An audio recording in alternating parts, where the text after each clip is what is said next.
Yo, what's up guys? Got pokeaim here, back with another tournament match. This was for the UUPL Finals. I know I did upload my UUPL Finals match the other day, but this was for the tiebreaker because we actually ended up going 4-4, I believe, versus the team. So there was a tiebreaker with 3 of my team. I don't even remember the name of my team. It has something to do with Jinx, because it's on Fuga.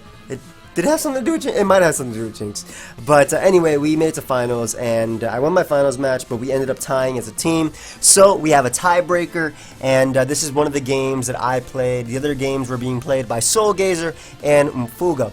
Now, the team I'm using I created with my boy Tony Flygon, which is also part of the reason why I am making this video. Now, there will be a live up later today, but I did want to say that Tony Flygon is now back. He uploaded his first video on his return, and I will link that down below in the description. I would love if you go ahead and check that out. If you guys don't know Tony, he's been around for a long time. He was Nuber's Lord, and he's been doing a lot of stuff with Smogon recently. Great team builder, great narrator, always gives his thought process. You know exactly what he's thinking, and he's excellent at explaining what he is thinking. So if you guys would like to check him out, you guys remember Party People? I actually had him on the channel recently to do the UU discussion, I believe. It might have been UU, I think it was UU, with Alakazam being banned. But if you guys would like to go ahead and check that out, the link to that video will be down below. Go ahead and drop a PK face on that video or whatever you want. But anyway, I built this team with Tony during the UPL, and it's based on my own bulk up Scrafty, which is really cool because at this point, since we were in tiebreakers, I kind of expected like Stall in Black and White UU, and Scrafty destroys. Absolutely destroys Stall, as well as we packed it with my favorite core, Nasty Black Asparagus plus Snorlax, whether it be Curse Lax or Choice Bandit Lax. We have offensive Zapdos to deal with the Pokemon that can deal with Asparagus and Scrafty, being Togekiss, and then we have Rock's Swampert. And at first I had Swords Dance Virizion in the original game that I played versus PDC, but in this game I decided to make it Calm Mind Life Orb because Pursuit Snorlax really helps that out, getting off that chip damage on potentially Zatus, and pretty much anything that doesn't get O-Code by Virizion gets O-Code after being Pursuit trapped, or at least getting chip damage off with Snorlax. So I decided that versus his team, I would lead off with my Zapdos just because it matches up well versus Flygon, Xatu, Honchkrow, and potentially Druddigon, depending on the set. My opponent decided to lead off with his Raikou. Now, I don't know if his Raikou or Raikou, whatever you want to say it, is Choice Specs, and I don't want to find out, so I don't want to take a potential Specs Volt Switch or Thunderbolt right off the bat. I decided to switch directly into my Swampert as he goes right for the Thunderbolt. Now, he won't be able to knock me out with an HP Grass, even if he was Life Orb, but I'm not going to stay in to take unnecessary damage, especially when my Swampert is my quote-unquote Dragon Resist. It's my Pokemon that can take on a potential Bandit Flygon.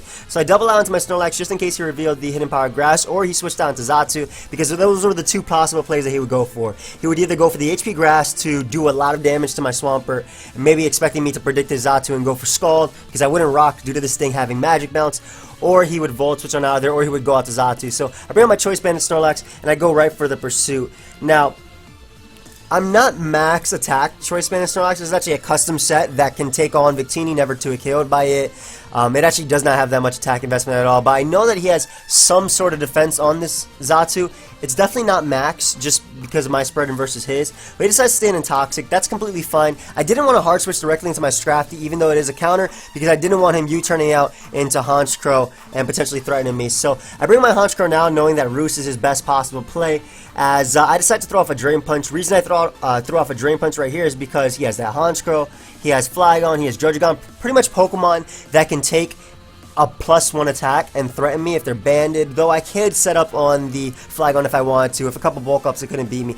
Actually, his entire team loses a Scrafty if I bulk up like twice. So he goes right out to Flygon, as I am able to get off a chip, some nice chip damage with that Drain Punch, putting him in range of a Shadow Ball after potentially Stealth Rock. Decide to go right out into my Swampert as he goes right for the Outrage. I find out that he is banded based on this damage. Now, I could have went for my Stealth Rock right here, which would have, I guess, helped me by checking the Honchkrow, weakening Raikou a bit, and as well as Xatu being at, 75% upon switching. But I decided to throw off a Scald because this means that his Flygon can no longer come in on Asparagus. I don't have to set up a Nasty Plot in order to beat it, or it also means that my Scrafty doesn't have a hard mon on his team outside of Honchkrow that could threaten it. So I unfortunately for him do get the burn. It was torrent boosted, and he decided to stay in and risk confusion. I didn't go for Stealth Rock just in case he chose to go out to Xatu right there, because I knew that if he went Xatu and I went for Stealth Rock, obviously Magic Bounce would put it back on my side.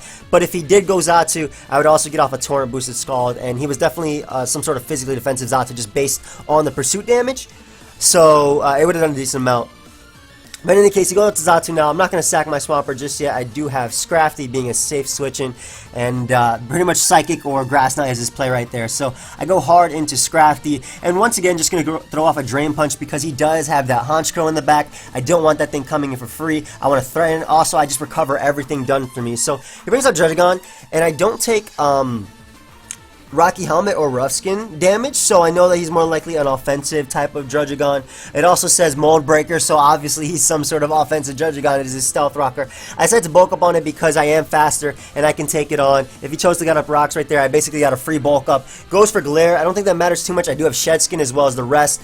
He goes for the, not Life Orb, but he goes for the Outrage, and it does a hell of a lot even after my bulk up. However, I know that I can knock him out with the next Drain Punch if I want to. I decide, however, to go for the rest. Because even if I got paralyzed at the turn, there was a chance that Shed Skin would activate, so my paralysis would be gone anyway, and I could be faster. And also, resting gets rid of the paralysis, so I am faster, and I could take 2 Outrage bar crits. So I burnt the first turn of sleep right there, and I am going to burn the second, as he makes a really odd play and goes out into Cofagrigus. Now, I'm not really sure why. Cofagrigus that are Trick Room in this generation do tend to run Hidden Power Fighting, but my Scrafty is like almost max special defense, so there's no way that his Cofagrigus could take me on 1v1. Maybe it's because he knew I would wake up this turn and he wanted to go from like Will-O-Wisp. Maybe he's running the Will-O-Wisp like me. Since Nasty Plot typically runs Nasty Plot, Shadow Ball, Trick Room, and Hidden Power Fighting, I'm actually running the set from 6th gen with Will-O-Wisp because Will-O-Wisp allows me to cripple Pokemon like Honchkrow, like Bisharp, all those Pokemon that are in UU in this tier, and as well as Snorlax, and potentially beat them just because I can boost alongside them and they are getting burnt and worn down. But he goes to Cofagrigus, which was a really odd play because I am going to wake up this turn. I decided to go right for Crunch. This is +1 Crunch. Even if he burns me, I mean, this is going to do over half before he burns me. He gives me the Mummy, but that doesn't matter, I don't think, at all, because again, I woke up that turn, and he even goes for Nasty Plot, so I didn't really understand that play. It kind of threw me off guard. It really threw me off guard, but I'm going to throw off another Crunch. I have no reason not to. Yes, it's Xatu. I'm sorry, I just made myself laugh. I know, I'm corny, I don't care. But I am able to knock out his Druddigon upon switching. Honchkrow comes out. I'm not going to risk my Scrafty because, again, it sets up and beats Xatu, Cofagrigus, and Raikou. Unless Raikou, like, crits it with 2 Thunderbolts or something like that. So I go directly into my Zapdos, as he's going to throw off a Brave Bird. Now, I don't see Life Orb recoil, as well as the fact that Brave Bird is definitely not choice banded. I am offensive Zapdos. I don't have any HP or defensive investment at all. And that Brave Bird is looking... Well, immediately what I thought was, okay, he's either Scarf Honchkrow or he is E-Belt Honchkrow. Maybe E-Belt with Pursuit or Scarf. Those are the only 2 options he could be. I guess he could be some Dread Plate type Zapdos, Honchkrow if you wanted to, but I'm going to risk all the damage because as long as my Zapdos is healthy, his Honchkrow cannot beat me. His Honchkrow will never ever get to +1 because basically Honchkrow does have Moxie, and let's say it killed something, it got to +1 after that. So as long as Zapdos is healthy, I can always switch it into Xatu and never give him that +1. So I go right for the Roost as he brings out his Raikou. At this point, I'm not going to get up rocks, and I don't really care about that. So I decided to go out to Swampert just as a pivot to see what he does, to see if he is actually choiced in some sort of way. He does reveal the HP Grass right here, so Swampert is going to go down, and he is Life Orb, which is actually even better for me, because at this point, my Calm Mind Virizion with HP Ice is looking to win. I decided to go right out to Snorlax. I could have went for the Pursuit right here, but if he stayed in, especially because he poisoned me, I'd be locked in Pursuit. It wouldn't do too much, and the Thunderbolt damage plus the poison damage would be wearing me down to the point where maybe I'd be threatened by this Raikou later on if I played poorly. So I decided to go right for Frustration because there's no way he's going into Cofagrigus, because I could potentially go for the Choice Banded Earthquake, I could go for Choice Banded Crunch, or more than likely Earthquake or Pursuit is what he was fearing. So he didn't want to go out to Cofagrigus because Cofagrigus would not be able to beat me.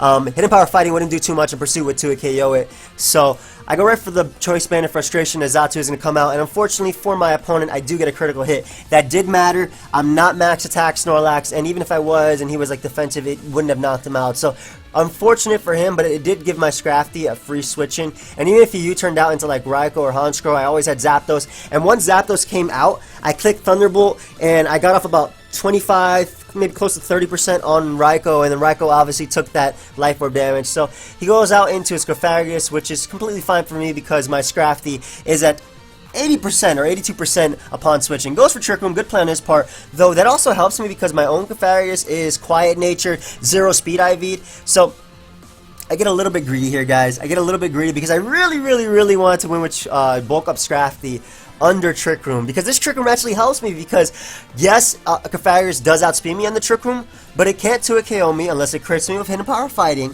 and I will be faster than Honchkrow as well as Raikou under the Trick Room, so he goes for the Hidden Power Fighting, and he does crit me. As I said, it was a greedy play on my part. I should have just thrown off a crunch, but I really wanted to win with choice, with Bulk Up Scrafty. So he crits me, but he has to go for the next Hidden Power Fighting right there, or Nasty Plot. Those were his only 2 plays. His only 2 plays were Nasty Plot or Hidden Power Fighting right there. He couldn't go for Shadow Ball because I would live that and I could knock him out, or at least get close to knocking him out. Or if not, knock him out. So I decided to make the Scarfarius play because he can't knock me out unless he's +2 Shadow Ball, and I can knock him out from that range. So even if you want a speed tie, he couldn't knock me out. I win the speed tie or potential speed tie. I don't know if he's actually running 0 with his Trick Room. He's not, because he's running HP Fighting. So he's actually faster than me because he's running HP Fighting. I'm not running for HP Fighting, so I have 0 speed IVs, but he has to have, I believe, 1 speed IV if I'm not mistaken. I believe he has to have 1 speed IV for a good Hidden Power Fighting. No, Hidden Power Fighting is over. We're actually about to check this right now, because I'm not sure. And we're going to check this round live, and I don't care. Scarfarius. We're going to put this in black and white. UU. I'm only doing this just for my knowledge and your benefit as well. So don't hate me. Hidden Power Fight. Because I think, actually no, it can still be 0. Hidden Power Fighting. Hidden Power Fighting. So we're doing this for my benefit as well as yours. Oh, okay, so it can be Trick Room. No, it could be 0 as well. Okay, so I was no. Yes, I was right. Okay, for the Star's Hidden Power, he needed to have 2 speed. Yes, okay, so I was right. So he wouldn't be 0. He could be 0. He could be 0, but it'd be a weaker Hidden Power if I'm not mistaken. Something like that. It's something like that, and also has to do with the attack stat as well. But in any case, that's why I outsped him there, or I went to spend some speed tie. Didn't matter. As Scarfarius, as Honchkrow is going to come out, and like I said, I'm running the 6th gen set, so I do have Will-O-Wisp, which means that I can beat this thing 1v1, and that does not look like E-Bell damage at all, but I still don't know what he is. He's definitely not Lumberry Honchkrow. I'm thinking he's Scarf. I decided to go for Nasty Plot right here, even though the Trick Room does end, because what Nasty Plot does is it prevents a potential Calm Mind on Raikou. I know you might be thinking, wow, he has Life Orb, Zoe, he has Volt Switch, he's not Calm Mind. I've seen Calm Mind, Volt Switch, Life Orb, Raikou in black and white. I played this tier a lot back in the day. So I go for the Nasty Plot that way. One, I can knock out Honchkrow in 1 hit. I actually could have went for the Trick Room right here, but if Night Slash crit me and it turns out he wasn't Choice Scarf Honchkrow, then he could have knocked me out with the Night Slash into Sucker Punch. So I decided to go right for the Shadow Ball. And again, I went for the +2, that way a Calm Mind Raikou cannot overpower me, and I'll do so much to it with +1 if he Calm Mind boosts. So I forced Raikou to attack me right here, knock me out with the Life Orb Thunderbolt, and I can go right out into my Snorlax, and as long as I'm not crit, I live any hit, and even if I am crit, I do have Virizion at full HP, which can take any hit, even if he does crit me and knock it out with Giga Drain in return, or at least put it in range where Life Orb knocks him out. So, able to win with my Snorlax, and that is going to be a good game. So, my team actually ended up winning UUPL, because I believe Soul Gazer won tonight, the 2nd game, and it was best of 3. So we ended up winning UUPL, which is pretty cool. But like I said, guys, go ahead and check out my boy Tony Flag on his video. Will be linked down below, as well as the credit for the Scrafty, which I will be using right here for the thumbnail. Shout out to Tails 19,950. It's 1995-0. I don't know why I was saying like that. But in any case, hope you guys all enjoyed. And again, there will be a live up later today. So I'll see you guys later. Goodbye.